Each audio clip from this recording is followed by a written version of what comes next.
All right, everyone, some more very, very bad news for the Democrats. New polling has come out. Now, take this with a slight grain of salt. You've got to understand, any single poll, you can't trust it on its own. Wait for other polls to corroborate. You can look at the fact that there's probably a skew in a lot of the polling now towards the Democrats, honestly. So when you get a poll that says, no, it's a pretty rosy picture, you should take note. But wait again. For movement in other polling firms as well. Some of the better ones. There are some that are better than others. Look to the 2016 election maybe, as well as some of these, interim races before the midterms and the polling accuracy there if you want to know a little bit more about what's happening. For instance, you go to RCP and you'll see aggregates of polls. You'll notice that some of them appear to differ substantially from reality, so you got to keep that in mind. Trump's approval appears to have actually skyrocketed lately, from a low of about the uppermost 30s, low 40s, like maybe 41% to almost 50%.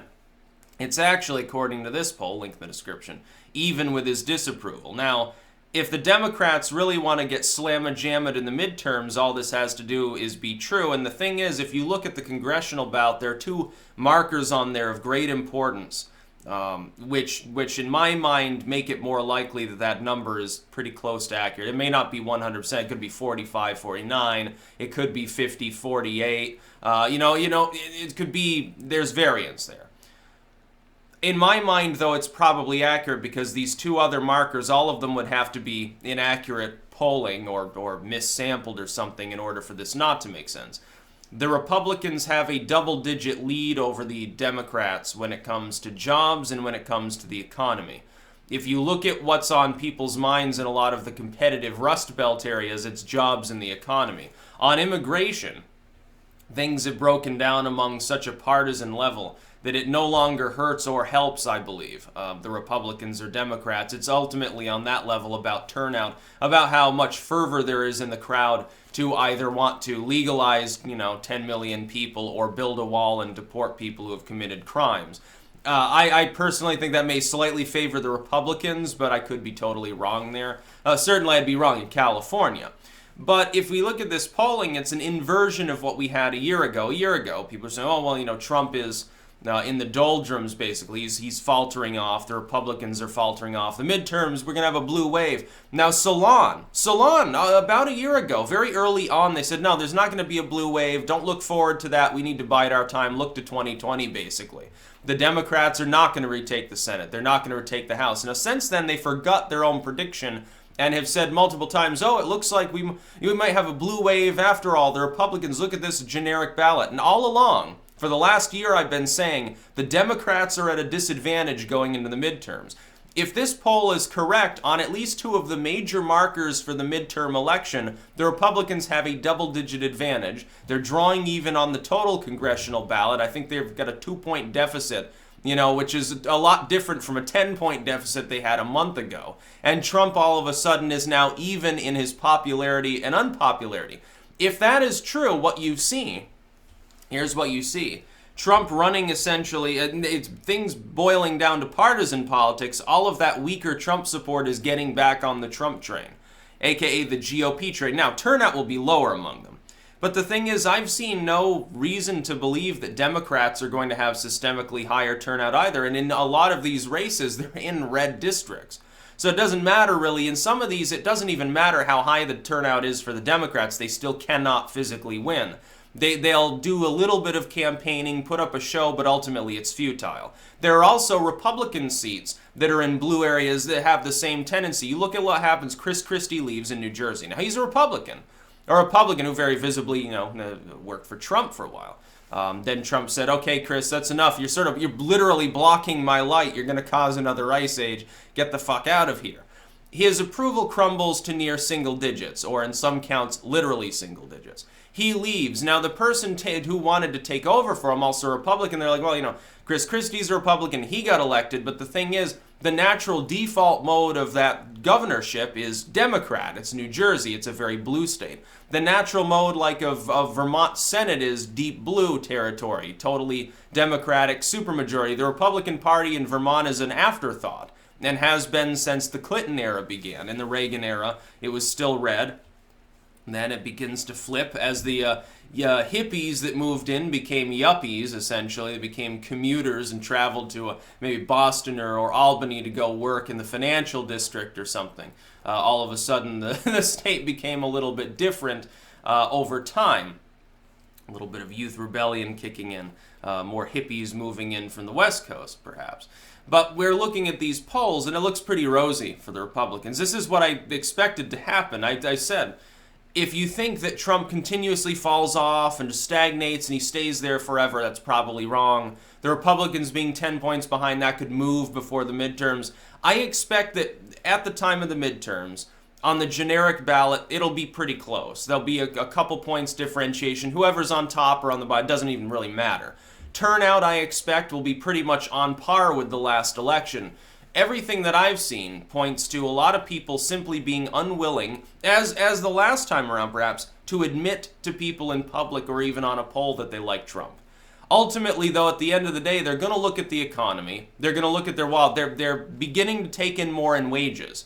There is a direct correlation in most of their minds with Trump with that. So unless they're a Democratic partisan that's making the extra money, there's like, oh yeah, Trump's not so bad after all. Where's this panic people are talking about? I'm making more money. Come tax time, it becomes even more potent. I got, for instance, from the accounting service that I use for my taxes, for the tax filing service, got a piece of paper, basically explicitly talking about Trump's tax plan. Now, from what I gathered in the scuttlebutt there, the last time I filed taxes, it doesn't sound like they're a bunch of partisan Republicans. It sounds like they're typical. I think one of them would be classed as a typical Vermont Republican. Yeah, they seem to be pretty Democratic in nature. And I'm getting this piece of paper from, this company. It obviously doesn't want to piss people off in a political manner by taking sides visibly. And it's saying, next year you'll probably see, your standard deduction will double, and you may notice this tax will go down, this bracket has changed. Taxes for most people go down, 2-3 points or whatever. And it's like, okay, so this is a tacit endorsement in anyone's mind where they want more money. They don't feel like they have enough of their own paycheck, basically. They're going to support Trump at least on that measure. And with jobs, there's no debate over it. The jobs are coming back into the country. Now, this happened with Obama. The problem is where the jobs arrived. It's not the total number. You're going to say, 1 million jobs were created. Okay, but they were all created in California. That doesn't help anybody else in the United States. If most of the job creation is in a few urban districts and along the coasts through trade and travel, and in these sort of wealthier suburban zones, and a lot of the jobs are basically flipping burgers or doing some other, janitorial work, that's not going to help the overall system of the economy. It doesn't generate any additional revenue. If anything, you're subsidizing people. You've given them a job in which you have to give them government subsidies. That's not really helpful. The fact is it's barely better than them not having a job at all. In some cases, it's probably worse. So what's the fucking point? Whereas the Trump recovery, he has begun because of higher, I think, consumer confidence and massive slashing of the business tax rate. Plus that mini correction we had to help stave off any major downturn, I think, in Wall Street. You're going to see money come flowing through the streets like rivers over the next year or 2 years. That's what I predict. And so as jobs are made in small town America, certainly the Rust Belt, it won't be a permanent fix and it won't be as good as it was in the boom times, but it'll be tolerable. It'll be better than it is now. A lot of places that are kind of seedy will become, decent. Places that are kind of ghettoized will rise up and just merely be seedy. That's the sort of action that we need in our economy. We need that enormous part of our country that was once very productive to be at least halfway decent again. Right now, there are a lot of pockets there of extreme poverty. Trump is also trying to work for coal country. Now, that's a little bit more hit and miss, but because that extends into Pennsylvania, why the hell wouldn't he want to? It just makes sense. And as for reducing regulations, you'll notice he does it very, very visibly. But you'll also notice you didn't hear much about this poll from CNN or MSNBC. There has been, over the last year, a systemic tendency in these organizations to ignore any poll that shows positive movement in favor of Trump. It's not even about the generic ballot. They'll report on that fairly because they don't care. But Trump, The fact that this shows him at 47 instead of, oh, he's at 30% approval, haha, he's near impeachment, levels of popularity. The fact that it shows him, basically, yeah, as many people like me as not, for the first time since, within the first week he was in office, I think. They don't want to report on that because it shows that on the jobs in the economy, he's absolutely laid waste to the Democrats, which is what I said probably he would do it. Trump will be successful if he's a money president. He won't be successful if he sits there and harangues on a million other issues. The only sub-issue really that he can touch is immigration, because I think he has a majority support on it. So this is really doomsday for the Democrats if this is true. We need to wait for a few more polls, but I have a feeling it's not too far from the mark.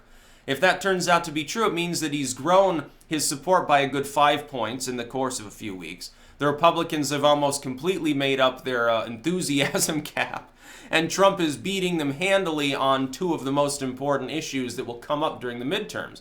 If the Democrats can't campaign on money because fewer people are hurting and need subsidies and welfare, it really defangs them. All they can default to is Trump is evil, he's a racist, he's sexist. We saw how well that worked for Hillary in 2016. She didn't have any other platform. Trump is simply deplorable. His fans are evil people. It didn't work, did it? And it won't work this time around, I predict, either. That's about all. Peace out.